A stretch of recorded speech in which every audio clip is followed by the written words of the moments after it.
স্বাগত জানাচ্ছি চ্যানেল 24 এর নিয়মিত আয়োজন বিভাগীয় খবরে। ভিন্ন রকম সংবাদ নিয়ে আমাদের এই আয়োজন। আজ জানাবো রংপুর বিভাগের জেলাগুলোর খবর। সঙ্গে আছি আমি জান্নাতুল সাদিয়া। প্রাকৃতিক উৎসে কোনো মাছ হারিয়ে গেলে সেসব মাছ পুনরুদ্ধারের জন্য লাইভ জিন ব্যাংক প্রতিষ্ঠা করা হয়েছে নীলফামারীতে। প্রতিষ্ঠার পর থেকে এখন পর্যন্ত ৬২ প্রজাতির মাছ সংরক্ষণ করা হয়েছে এতে। শুধু তাই নয়, কৃত্রিম প্রজনন ঘটিয়ে ১২টি বিলুপ্ত প্রজাতির মাছ ফিরিয়ে দেওয়া হয়েছে প্রকৃতিতে। মাছের জাত বা প্রকার সংরক্ষণের জন্য লাইভ জিন ব্যাংক একটি আধুনিক ধারণা। দেশীয় প্রজাতির মাছ সংরক্ষণে ময়মনসিংহের পর ২০২১ সালে নীলফামারীতে লাইভ জিন ব্যাংক প্রতিষ্ঠা করে বাংলাদেশ মৎস্য গবেষণা ইনস্টিটিউট BFRI। প্রাকৃতিক উৎসে কোনো মাছ হারিয়ে গেলে সেসব মাছকে পুনরুদ্ধারের জন্য লাইভ জিন ব্যাংক থেকে গবেষণা কাজে ব্যবহার করা হয়। বাংলাদেশের মৎস্য সম্পদের একটি বিরাট অংশ জুড়ে রয়েছে দেশি প্রজাতির ছোট মাছ। দেশে মিঠা পানির মাছের মোট প্রজাতি ২৬১টি। আন্তর্জাতিক প্রকৃতি ও প্রাকৃতিক সম্পদ সংরক্ষণ সংঘের তথ্য বলছে দেশে বিলুপ্ত মাছের প্রজাতি ৬৪টি। ভবিষ্যতে যেন দেশের মাছের সব প্রজাতিকে বিলুপ্তির হাত থেকে রক্ষা করা যায় সে উদ্দেশ্যেই তৈরি করা হয়েছে এই জিন ব্যাংক। প্রতিষ্ঠার পর থেকে এখন পর্যন্ত ৬২ প্রজাতির মাছ সংরক্ষণ করা হয়েছে এখানে। উত্তরাঞ্চলে যেগুলো মাছ এন্ডেঞ্জার্ড হারিয়ে যাচ্ছে প্রকৃতি থেকে, সেগুলো যেন একেবারেই প্রকৃতি থেকে বিলুপ্ত না হয়ে যায়, তার জন্য আমাদের সেই উদ্দেশ্যে এই জিন ব্যাংকটা প্রতিষ্ঠা করে সেই মাছগুলো আমরা এখানে সংরক্ষণ করছি। অলরেডি ৬২ প্রজাতি আমরা প্রজাতির মাছ জিন ব্যাংকে সংরক্ষণ করেছি। আমাদের মাছও যাতে হারিয়ে না যায় এজন্য আমাদের এই দেশীয় মাছের লাইভ জিন ব্যাংক প্রতিষ্ঠা করা হয়েছে, যাতে কখনো কোনো প্রাকৃতিক দুর্যোগে যদি কোনো মাছ হারিয়ে যায় বা হারিয়ে যাওয়ার উপক্রম হয়, তখন আমরা এই জিন ব্যাংক থেকে মাছটা নিয়ে পরবর্তী প্রজন্ম থেকে প্রজন্ম গবেষণা অগ্রগতি করতে পারবো। গবেষণা প্রতিষ্ঠানটির প্রধান জানান, মাত্রাতিরিক্ত মাছ আহরণ, পরিবেশগত বিপর্যয়, জলাশয় সংকোচন সহ নানান কারণে মৎস্য সম্পদ হুমকির মুখে পড়লে ফিশ জিন ব্যাংক কার্যকর ভূমিকা রাখতে পারে।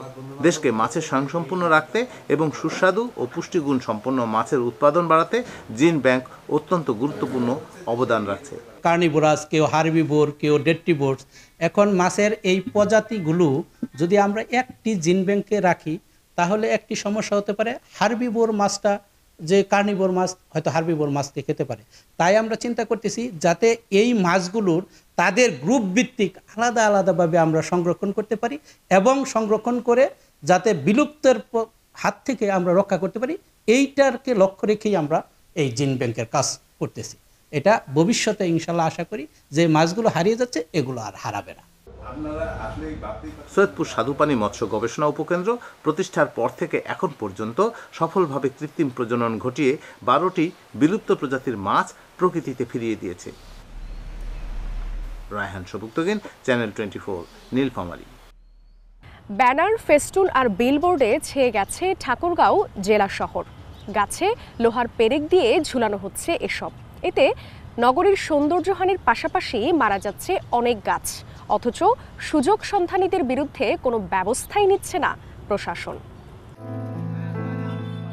ছোট বড় নানান রঙের অগণিত ব্যানার ফেস্টুনের বোঝা নিয়ে দাঁড়িয়ে আছে প্রকৃতি ও পরিবেশের বন্ধু গাছ।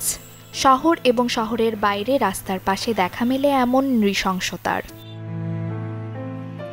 গত কয়েক বছর আগেও এ বিজ্ঞাপনগুলো আটকানো হতো ময়দা বা আঠা দিয়ে, কিন্তু বর্তমানে লোহার পেরেক গেঁথে গাছে লাগানো হয় সেগুলো। গাছে গাছে লোহার পেরেক দিয়ে আটকানো বিজ্ঞাপনগুলো যেন গাছের শরীর পেঁচানোর এক প্রতিযোগিতা। স্থানীয়দের অভিযোগ, কর্তৃপক্ষের উদাসীনতার জন্যই বেপরোয়া এসব সুযোগ সন্ধানীরা। গাছেরও জীবন আছে, তাই এটা করা উচিত না। তো পোস্টারিং করার সময় গাছের মধ্যে সুতা দিয়ে না বাঁধে বা গাছের মধ্যে পেরেক না দিয়ে সেটা বাঁশ দিয়ে খুঁটি দিয়ে গাড়ে পোস্টারিংটা করলে বেশি ভালো হয়। আমাদের এই ঠাকুরগাঁয়ে ফারাবাড়ি রোড এবং সেই সাথে রুইহার রোডে যে গাছগুলি রয়েছে, এই গাছগুলিতে বিভিন্ন মানুষ বিভিন্ন রকম ব্যানার ফেস্টুন লাগানোর জন্য প্রেক মারছে এবং ডালপালা কেটে নিয়ে যাচ্ছে। এতে গাছগুলো ক্ষতি হচ্ছে এবং গাছগুলো মরে যাচ্ছে। আমার মনে হয় যে আসলে এইগুলিকে দৃষ্টি দেওয়া উচিত, কারণ এই গাছগুলি আমাদের পরিবেশের প্রাকৃতিক ভারসাম্যতা রক্ষা করবে। পেরেক মেরে অনেক গাছ নষ্ট করা হয়, গাছের অনেক ক্ষতি হয়। তার মধ্যে ওই জায়গা দিয়ে পানি প্রবেশ করে গাছে একটা ব্যাকটেরিয়ার সৃষ্টি হয়। এই ব্যাকটেরিয়া সৃষ্টি হওয়ার ফলে গাছের যে জীবনী শক্তি, এই গাছের জীবনী শক্তিটা নষ্ট হয়ে যায়। আমরা অনেক দুঃখিত যে তারা পেরেক মারে গাছের মধ্যে, কিন্তু আমরা তাদেরকে নির্দেশনা দিয়েছিলাম তারা দড়ি অথবা তার দিয়ে যেন বিভিন্ন জায়গায় বাঁধে দেয় পলে বা গাছে, কিন্তু পেরেক যেন না মারে। হ্যাঁ, কিন্তু ওনারা এভাবে মারছে, এতে গাছের অনেক ক্ষতি হয়েছে। বিভিন্ন পার্টি চেঞ্জ করতেছে, কিন্তু ওই যে দক্ষ পার্টি নাই, এখানে প্রফেশনাল কোনো লোক নাই, এই জন্য দেখা যায় যে 2-1 লোককে নিয়ে এসে লাগাতে দিচ্ছি। তারা ওই বলে যাচ্ছে এখানে যে আমরা লাগাবো না, কিন্তু বাইরে যা থেকে ওরা ওই কাজটা করে বেড়াচ্ছে। আইন আছে কিন্তু নেই তার প্রয়োগ। শাস্তির বিধান থাকলে এ ধরনের কাজ বন্ধ করা সহজ হতো বলে মনে করেন এই ফরেস্ট রেঞ্জার। এটা বন্ধ করার জন্য আমরা জনগণকে জনসচেতনমূলক প্রচারণা করি এবং আমাদের যে সভা সেমিনারগুলো হয় সেখানেও আমরা জনগণকে বলে থাকি। তবে আমরা বলার মৌখিকভাবে এভাবে প্রচারণা তো সেভাবে আর কি কাজ হচ্ছে না। তবে এটার জন্য আইনি ব্যবস্থার মধ্যে আনতে পারলে আর কাজটা সহজ হতো। গাছে পেরেক মেরে বিজ্ঞাপন প্রচারকারীদের শাস্তির আওতায় আনার আশ্বাস সদর পৌরসভার উপপরিচালকের। আপনারা জানেন যে গাছ হচ্ছে জীবন্ত সত্তা। আমরা অবগত হয়েছি যে গাছে বিভিন্ন ব্যানার ফেস্টুন সহ পোস্টার অবৈধভাবে টানানো হয়েছে। এই ব্যানার ফেস্টুনগুলো আমরা অপসারণের জন্য পৌরসভার পক্ষ থেকে আমরা সর্বাত্মক উদ্যোগ গ্রহণ করব।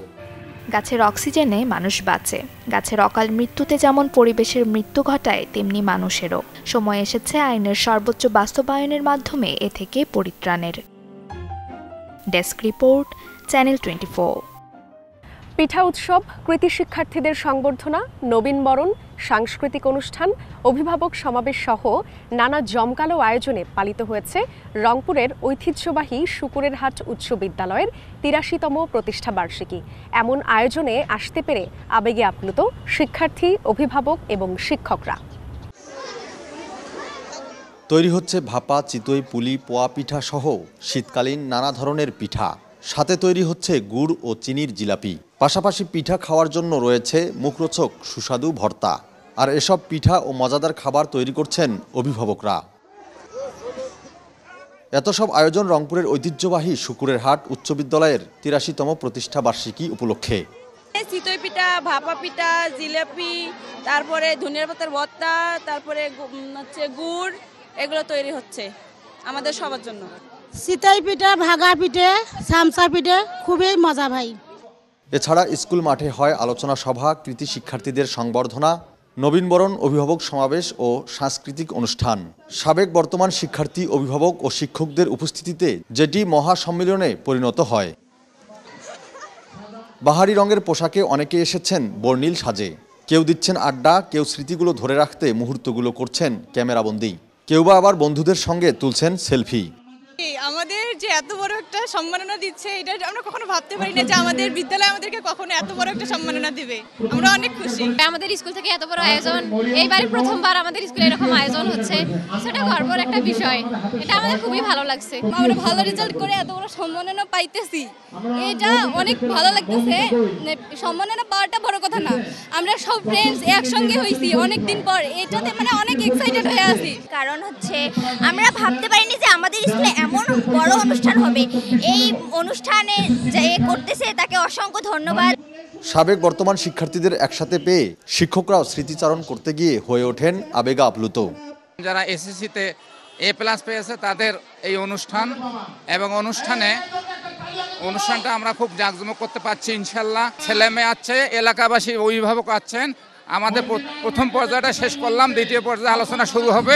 আমরা সাংস্কৃতিক অনুষ্ঠান করে আমাদের কার্যক্রম শেষ করব। স্কুলের যারা স্টুডেন্ট আছে তাদেরকে উদ্বুদ্ধ করবে সংস্কৃতির সাথে যুক্ত হতে, এবং সেই সাথে পড়াশোনার ক্ষেত্রে যেমন হচ্ছে যারা প্রথম দ্বিতীয় স্থান অধিকার করেছে তাদের দেখা দেখি অন্যদের মধ্যে এরকম ক্রেজ পাওয়ার একটা যে আকাঙ্ক্ষার থেকে সবার পড়াশোনার আগ্রহ বাড়বে। আজকের আয়োজনটা এমন হয়েছে যেন আমাদের স্কুলটা একটা হচ্ছে নবীন প্রবীণ সবাই মিলে একটা প্রাণের উৎসবে, মানে মিলন মেলায় পরিণত হয়েছে। এখানে অভিভাবকরা আছেন, প্রাক্তন শিক্ষার্থীরা আছেন, এবং এই স্কুল থেকে যারা ভালো ভালো জায়গায় কৃতি সন্তান যারা আছেন তারা এসেছেন। আয়োজকরা বলছেন, এত বছরে ঐতিহ্যবাহী স্কুলটির যেমন অবকাঠামোগত উন্নয়ন হয়েছে, তেমনই বেড়েছে শিক্ষার মান। এই প্রোগ্রামটা করার উদ্দেশ্য হচ্ছে এখানে এলাকার জনগণকে সচেতন করা এবং তাদের বাচ্চা কাচ্চা যেন এখানে আসে সেই এনভায়রনমেন্ট তৈরি করা হচ্ছে এবং এই স্কুলটি থেকে যেন ভালো এডুকেশন নিয়ে সারা বাংলাদেশে যেতে পারে সন্তানরা, তারা যেন খেলোয়াড় হতে পারে, তারা যেন ডাক্তার, ইঞ্জিনিয়ার এবং এক একজন প্রত্যেকটা ক্ষেত্রে যেন তাদের কৃতিত্ব রাখতে পারে সেই প্রচেষ্টা এখানে করা হচ্ছে। স্কুলের সার্বিক উন্নয়নে প্রশাসনের পক্ষ থেকে সব ধরনের সহযোগিতা থাকবে বলে জানান উপজেলা নির্বাহী কর্মকর্তা। আপনার এই যে শুকুরহাটের যারা শিক্ষানুরাগী ব্যক্তি আছে তাদের সকলের সহযোগিতায় এই প্রতিষ্ঠানটি ভালো করতেছে এবং ওদের ভবিষ্যতে আরও ভালো করবে বলে আমি আশাবাদ ব্যক্ত করি। 1942 সালে পিছিয়ে পড়া রংপুর মিঠাপুকুর অঞ্চলের প্রতিটি ঘরে শিক্ষার আলো ছড়িয়ে দিতে প্রতিষ্ঠা করা হয় শুকুরহাট উচ্চ বিদ্যালয়। ফখরুল শাহিন, চ্যানেল 24, রংপুর। লালমনিরহাটে সুবিধাবঞ্চিত শিশুদের শিক্ষার আলো ছড়াচ্ছে সবুজ পাঠশালা। শিক্ষা থেকে বঞ্চিত শিশুদের মূলধারার শিক্ষার সাথে সম্পৃক্ত করতেই এমন উদ্যোগ। আমার যেতে ইচ্ছে করে নদী তীরই পারে, জিতায় ধারে ধারে। সবুজ পাঠশালা সুবিধা বঞ্চিত শিশুদের প্রাথমিক শিক্ষার পাশাপাশি মূল্যবোধ, শিষ্টাচারের জ্ঞান দেয়া হচ্ছে এই পাঠশালায়। শিশুদের লেখাপড়ার প্রতি আগ্রহী করে তুলতে পোশাক, খাবার সহ নিয়মিত বই খাতাও বিতরণ করা হয়। এখানে 3টা থেকে 5টা পর্যন্ত ক্লাস হয়। আমাদের এইখানে অনেক কিছু শেখায়, বাংলা, ইংরেজি, গণিত, সাধারণ জ্ঞান। আমরা বিনামূল্যে এর থেকে পড়াশোনা করি। ওই দেখা যায় তাল গাছ, ওই আমাদের গা, ওইখানেতে বাস করে কানা বগিচা। Twinkle, twinkle, little star, how I wonder what you are. Up above the world so high, like a diamond in the sting. বিনামূল্যে সন্তানদের শিক্ষা লাভে খুশি অভিভাবকরাও। আমার ভাতিজা এখানে পড়ে সবুজ পাঠশালায়, ফ্রিতে, সম্পূর্ণ ফ্রিতে।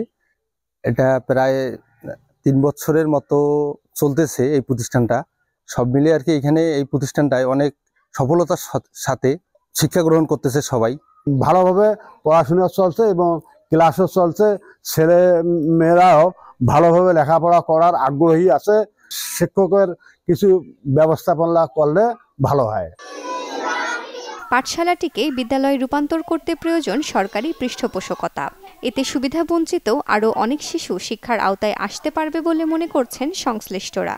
বিকেল 3টা থেকে বিকেল 5টা পর্যন্ত তারা বিনামূল্যে এখানে তাদের মানবিক মূল্যবোধ সৃষ্টির জন্য আমরা তাদের প্রাতিষ্ঠানিক শিক্ষার বাইরে সহপাঠ কার্যক্রম হিসেবে তাদেরকে শিষ্টাচার সহ বিভিন্ন শিক্ষা বিষয়ক কার্যক্রম পরিচালনা করে আসছি।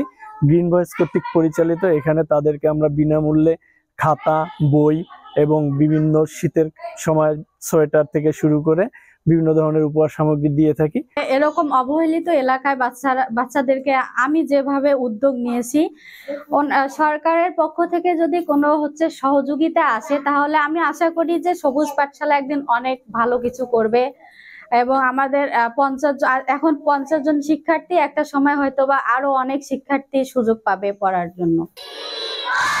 প্রত্যন্ত অঞ্চলে গ্রিন ভয়েসের সবুজ পাঠশালার মতো বিত্তশালীরাও এগিয়ে আসবে বলে প্রত্যাশা স্থানীয়দের। লাঙ্গল কাঁধে ফেলে, জাল টেনে নেয় জিলে, গরু মহিষ সাথে নিয়ে যায় রাকালের ছিলে। Desk report, channel 24। একসময়ে গ্রাম বাংলার অন্যতম বিনোদনের উৎস ছিল ঘোড়দৌড় প্রতিযোগিতা, কিন্তু কালের বিবর্তনে এটি এখন প্রায় বিলুপ্তির পথে। তবে ঐতিহ্যকে ধরে রাখতে দিনাজপুরে আয়োজন করা হয় ঘোড়দৌড় প্রতিযোগিতার, যা দেখতে ভিড় করেন নারী, শিশু সহ সব বয়সী মানুষ। দর্শক গ্যালারি নয়, ফাঁকা মাঠে মানুষের উপচে পড়া ভিড়। সবাই এসেছেন গ্রাম বাংলার ঐতিহ্যবাহী ঘোড়দৌড় প্রতিযোগিতা দেখতে। উত্তরবঙ্গের বিভিন্ন স্থান থেকে আসা প্রতিযোগীরা অংশগ্রহণ করেন এখানে। বিরামপুর উপজেলার পল্লীপ্রয়াগপুর মাঠে এই প্রতিযোগিতার আয়োজন করে স্থানীয় মৎস্যচাষী সমিতি। ঘোড়দৌড় প্রতিযোগিতা দেখতে আগ্রহী কয়েক হাজার নারী পুরুষের উপস্থিতি পরিণত হয় মিলন মেলায়। আসলে এটা গ্রাম বাংলার একটা ঐতিহ্য, আত্মীয় স্বজন সবাই একত্রিত হয়। অনেকেই আমরা গর্বিত যে শুভ এই কাজটা করতেছে, তাকে ধন্যবাদ জানাই এবং আমরা খুবই আনন্দিত। আমরা চাই যে এটা যেন প্রতি বছরে একবার করে হয়। এই উদ্যোগটা আমার জামাই শাহনওয়াজ ফিরোজ শুভ, এইখানকার উদ্যোক্তা। এই ঐতিহ্যবাহী খেলা অনেকদিন ধরে যাবতীয় চলতে আসতেছে এখানে চলতেছে। এই যে সবাই আমরা আসছি এখানে খেলা দেখার জন্য, এটাই অনেক বিরাট ঘোড়া প্রতিযোগিতায়। কয়েক বছর ধরে এই আয়োজন মানুষের মধ্যে সাড়া ফেলেছে। সুস্থ বিনোদন দিতে প্রতিটি গ্রামে এই ধরনের আয়োজনের দাবি সাধারণ মানুষের। এই ঘোড়াগুলো আসে বিরামপুর, তারপরে ফুলবাড়ি, ঘোড়াঘাট, তারপরে জয়পুরহাট, বগুড়া, বিভিন্ন দূর দূরান্ত থেকে অনুষ্ঠানটা হয়। সকলে আনন্দ উৎসবের মাধ্যমে এই অনুষ্ঠানটা উপভোগ করে। মেলা দূর থেকে, মেলা জায়গা থেকে লোকজন আসছে, খুব আনন্দ লাগে। আমরা ছোটবেলাতে খুব দেখছিলাম, এখন তো দেখাই যায় না। আমরা প্রতি বছরই চাই, এটা আমাদের খুব প্রিয় খেলা। আমরা ঘোড়া খেলা দেখতে আইছি। ঘোড়া খেলা খুব সুন্দর হয়, প্রতি বছরে হয়। ছেলে মেয়েরা ঘোড়া খেলা দেখতে পছন্দ করে, সেই জন্য ঘোড়া খেলা দেখতে আইছি। অংশগ্রহণকারীরাও জানিয়েছেন তাদের উচ্ছ্বাসের কথা। মানুষকে বিনোদন দিতে পেরে তারা যেমন আনন্দিত, তেমনি খুশি বিজয়ী পুরস্কার পেয়ে। আমি ঘোড়াঘাট থেকে এসেছি, আমার বাহাদুরকে নিয়ে এসে বিরামপুরে ঘোড়া দৌড় খেলাতে খুব ভালো লাগছে। এখানে আজকে খেলতে এসে আমাদের খুব আনন্দ লেগেছে এবং আমার ঘোড়া প্রথম স্থান অধিকার করেছে। এখানকার সবাইকে, মানুষকে আমরা খেলা দেখালাম, খেলাটাও সবাইকে ভালো লেগেছে। অনেক ঘোড়া কাটিয়ে আমাদের ঘোড়া ফাঁস হয়েছে, একটা ছাগল পুরস্কার দিয়েছে, খুব আনন্দ লাগতেছে। আনন্দ হয়েছে খুব, আমাদের ঘোড়া বিগ্রুপে ফাঁস হয়েছে। আয়োজকরা জানান, ঐতিহ্যবাহী খেলা টিকিয়ে রাখতে এবং যুব সমাজ যাতে বিপদগামী না হয় সেজন্য এই ধরনের আয়োজন অব্যাহত থাকবে। পৃষ্ঠপোষকতা পেলে বড় আকারে আয়োজনের আশা আয়োজকদের। এটা আমরাকে উজ্জীবিত করা এবং যে বাংলার যে ঐতিহ্যবাহী খেলা ছিল ঘোড়া, সেটাকে আমরা একটু চেষ্টা করতেছি আবার গ্রাম বাংলায় মাঝে ফিরে নিয়ে আসার। আমাদের সামনে লক্ষ্য আছে, পৃষ্ঠপোষকতা যদি আমরা পাই সেক্ষেত্রে আমরা আপনার গোটা বাংলাদেশের জেলাগুলোকে পর্যায়ক্রমে আমরা নিয়ে এসে এখানে একটা প্রতিযোগিতাপূর্ণ ঘোড়দৌড় প্রতিযোগিতা অনুষ্ঠান করতে পারবো ইনশাআল্লাহ। খেলা শেষে 3টি ক্যাটাগরিতে বিজয়ীদের পুরস্কার দেয়া হয়।